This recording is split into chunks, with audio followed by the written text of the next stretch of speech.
Bom dia, pessoal. A pedido de vocês, estou fazendo essa videoaula com relação ao conceito de função.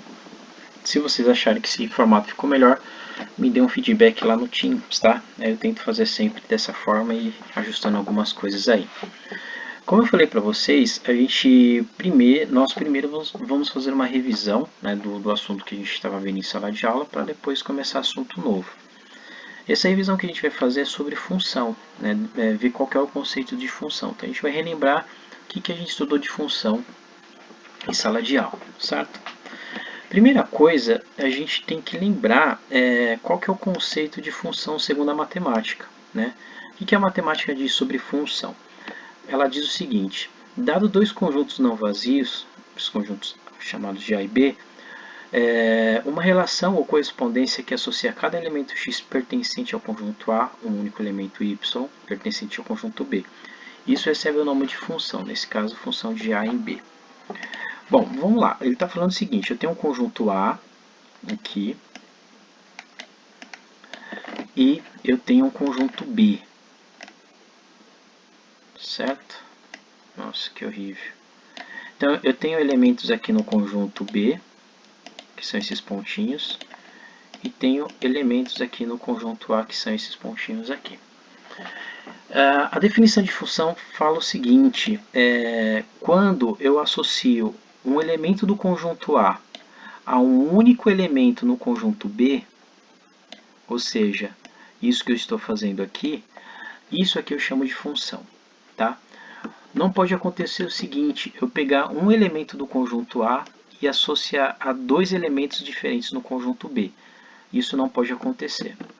E também não pode acontecer de eu fazer essa associação e ficar sobrando um elemento aqui no conjunto A. Tá? Isso também não pode acontecer. O contrário pode. No conjunto B eu posso ter elementos que sobram aqui. Certo? Então é isso que o texto acima está dizendo. Né? Nós temos que lembrar de outras coisinhas também meio chatinhas, né, que é importante comentarmos aí. Então, a primeira coisa, o termo lei da função. O que seria essa lei da função? A lei da função seria a fórmula que a gente vai usar para calcular a nossa função, para obter os resultados da nossa função. Simplesmente isso. Tá? A lei da função é a fórmula que a gente vai usar para calcular. O domínio da minha função. Domínio são todos os valores possíveis que eu posso colocar na fórmula e ter uma resposta, certo? Então, domínio de uma função são todos os valores possíveis que eu posso colocar na fórmula e ter uma resposta. Contradomínio de uma função são todos os valores que podem ou não ser resposta da minha função, tá? Então, eles podem ou não ser resposta da minha função. É meio abstrato esse conceito, mas a gente já vai entender ele melhor. E imagem da função são todos os resultados possíveis. Então, diferente do contradomínio, a imagem ela só pode ser as respostas da minha função. Então, a imagem é um subconjunto do contradomínio. Olhando aqui do lado, quem que seria então a imagem dessa função? A imagem da minha função seria esses elementos que estão aqui, ó, que eu circulei. Tá? O domínio seria o meu conjunto A. Então, são todos os elementos que eu posso colocar na minha fórmula e achar uma resposta. O contradomínio seria todos os elementos que eu tenho no conjunto B, ou seja, os elementos que são resposta da minha função e aqueles que não são resposta da minha função. Estão vendo aqui, ó, esse aqui e esse aqui. E a imagem da minha função é esse subconjunto aqui, né, que são os elementos que que são respostas da minha função. Certo, gente? Beleza até aqui? Acho que tranquilo, né? Bom, mas isso aqui é o conceito abstrato da matemática. Eu separei aqui um exemplo para vocês, né, um exemplo mais prático, né, sobre função, né, como que seria uma função no nosso dia a dia. Então, o exemplo que eu peguei é a ideia de comprar caneta. Né? Então, nós vamos relacionar duas grandezas aqui. A grandeza quantidade de canetas, que eu vou chamar de x, com a grandeza valor pago, tá? Que eu vou chamar de y. Tudo bem? Então, tenho duas grandezas aqui e quero estudar a relação que existe entre essas duas grandezas, tá? Bom, pensando o seguinte, que uma caneta custa R$1,50, duas canetas vou pagar R$3. Três canetas, R$4,50. Até aqui sem novidade, certo? Primeira coisa que a gente vai tentar associar aqui é quem que é a lei da função nesse caso aqui. Bom, lembre-se que eu estou chamando x a quantidade de canetas e y o valor que eu vou pagar. Então, na minha função tem que aparecer essas duas letrinhas aqui, que são as minhas variáveis. A variável independente, que é o x, e a variável dependente, que é o y, ou seja, o y depende do valor de x. Bom, se eu sei que uma caneta custa R$1,50, para me saber quanto vai ser 3 canetas, 4 canetas, basta eu pegar R$1,50 e multiplicar pela quantidade de canetas que eu quero comprar. Lembrando que a quantidade de canetas é a letra x. Então, nossa fórmula vai ficar 1,50 vezes x igual ao preço que eu vou pagar. E o preço que eu vou pagar estou chamando de y. Então, essa aqui seria a lei da nossa função, certo? Acho que aqui sem problema, né? Quantidade que eu vou pagar vezes quantidade de canetas que eu tenho, vezes o preço, igual ao valor que eu vou pagar. Então, note que o y está dependendo do x. Então, estou variando os valores de x para achar os valores de y que está dependendo do x, certo? Bom, no conceito de função, então, quem que seria o domínio aqui, nesse exemplo que eu estou dando para vocês? O nosso domínio, né, que seria o nosso conjuntual, o domínio, seria a quantidade de canetas, né? Então, está aqui embaixo, acho que está até melhor no diagrama de flechas. Quantidade de canetas seria o nosso domínio, ok? Quem que seria o contradomínio? O contradomínio seria o conjunto B, ou seja, são todos os elementos que podem ou não fazer parte da minha resposta, da minha forma, da minha função.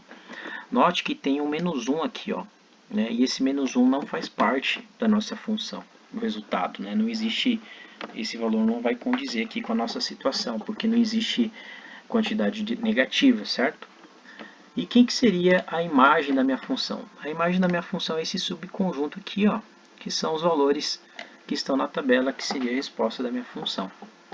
Certo, gente? Tudo bem? Acho que aqui ficou um pouquinho mais fácil, né, de assimilar a ideia de o que é função, o que é domínio, contradomínio, o que é imagem, o que é lei da função.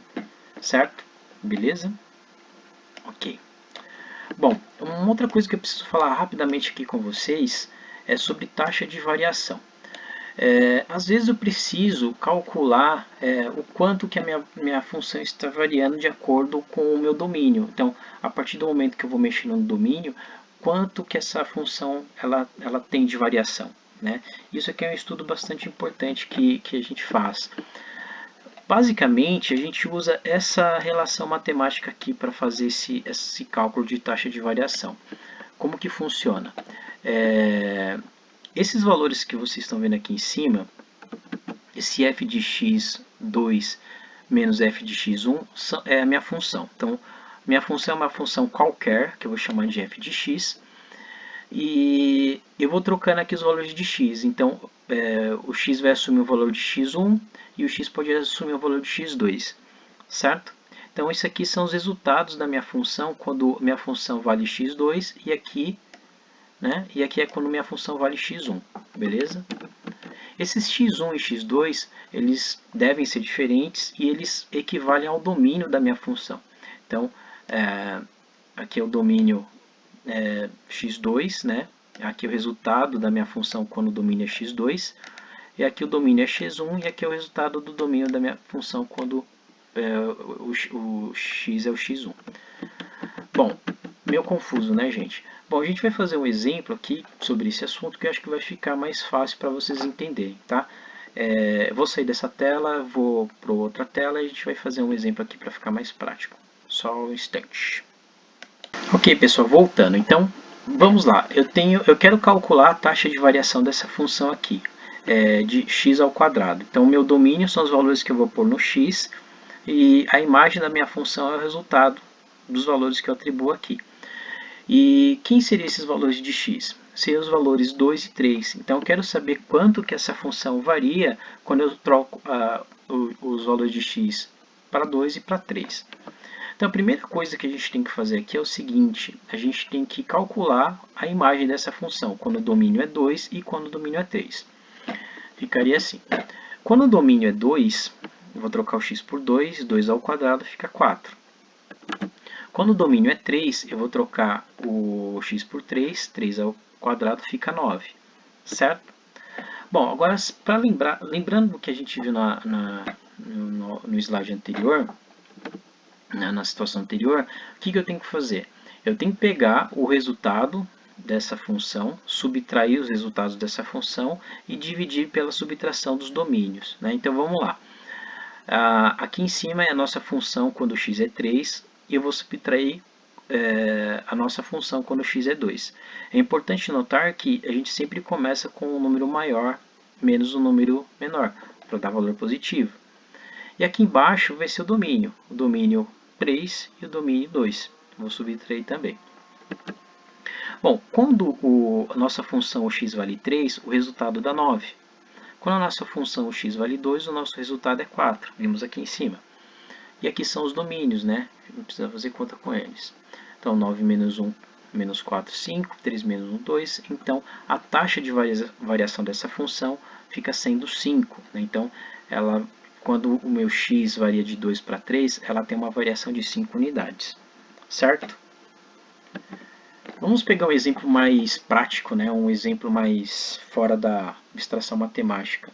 Então, a gente tem aqui um gráfico sobre a população mundial e eu quero calcular a taxa média de variação da população, né, mundial entre os anos de 1800 a 2011. Então, observe o gráfico aí. Né? Em 1800, a gente tinha em torno de 1 bilhão de pessoas. Aí subiu um pouquinho, 1930, blá blá blá, subiu. Em 2011, a população era de 7 bilhões de habitantes, foi subindo e aqui é a estimativa, né, de quanto que vai chegar. Bom, como nós vimos, o que a gente tem que fazer? A gente tem que primeiro pegar os valores que a gente tem da função, subtrair, dividido pelo nosso x, né, que seria o domínio da nossa função. Bom, nesse caso aqui, observe que interessante. A taxa de variação vai ser pessoas dividido pelo ano. Então, a quantidade de pessoas dividido por ano. É assim que eu vou calcular minha taxa de variação. Pessoas dividido por ano. Então, lembra que eu falei para vocês que a gente sempre começa com um número maior? E o número maior aqui é 7 bilhões, que foi em 2011. Então, 7 bilhões está aqui. Menos 1 bilhão, que era de 1800, certo? Então, que é a diferença da quantidade de pessoas, dividido pelo ano. Então, se eu comecei com 7 bilhões era 2011, menos 1800. Fazendo a conta aqui, a gente tem aproximadamente 28,4 milhões. Então, a variação que eu tenho aqui de 1800 a 2011 foi em torno de 28,4 milhões de pessoas por ano. Né? Então, a cada ano surgia 28,4 milhões de pessoas a mais. É lógico, né? Se a gente for olhar o gráfico aqui, essa variação ela não é fixa, né? Tem umas diferenças aí. Mas se a gente for analisar em média a variação foi essa, 28,4 milhões. Certo, gente? Eu acho que ficou um pouquinho mais claro aí como se calcula a taxa de variação. Vai ter os exercícios lá na PDF que eu já postei no Teams. Dúvidas vocês me procurem, beleza? Beijo para vocês. Pessoal, uma outra coisa que ficou faltando dar exemplo para vocês é como a gente trabalha com imagem, domínio, das funções aí, né? Bom, olha esse exemplo aqui. Dada a função f de a em b, com a igual a menos 1, 0 e 1, ou seja, o domínio da minha função é menos 1, 0 e 1, e b, menos 8, menos 3, 0, 1 e 4, ou seja, meu contradomínio são esses números aqui. Eu quero determinar a imagem dessa função quando a lei dessa função é f de x igual a 5x menos 3. Como a gente pode determinar a imagem de uma função? É simples, é só pegar os valores que estão no domínio e trocar no x aqui da nossa função. Os resultados serão equivalentes à imagem da minha função. Então, quando o x vale menos 1, eu tenho menos 8 como resposta da minha função. Quando o x é 0, eu tenho menos 3 como resposta da minha função. e quando x é 1, eu tenho 2 como resposta da minha função. Então, nessa situação aqui, a imagem da função fica sendo os números menos 8, menos 3 e 2. Tranquilo isso, né, gente? Uma outra situação que é interessante também passar para vocês, às vezes, nos exercícios malucos de matemática, a gente precisa determinar o domínio de algumas funções, só que eu não tenho aquele conjunto A, que eu mostrei agora para vocês. Então, como a gente vai determinar o domínio nesses casos? A gente vai ter que abstrair um pouco, a gente vai ter que pensar um pouquinho. Olha aqui, então eu tenho essa função f de x igual a 4x mais 1. Quem que seria o domínio da minha função? Seriam todos os valores que eu posso pôr aqui no x e achar uma resposta para a minha função. Nesse caso aqui, observando, eu não tenho nenhuma restrição que me indique que eu não posso colocar algum número aqui no x. Então, eu posso colocar qualquer número aqui no x e fazer a conta que eu vou ter uma resposta. Então, nesse caso aqui, o domínio seriam todos os números reais. Então, o domínio seria igual a R, certo? Então, esse é o domínio da minha função. Esse segundo caso aqui, eu tenho a função inversa de x, que é 1 sobre x. Então, o ideal é para você determinar o domínio, como aqui o domínio são os números reais, é sempre você pensar se existe alguma restrição nos valores que eu vou pôr no x.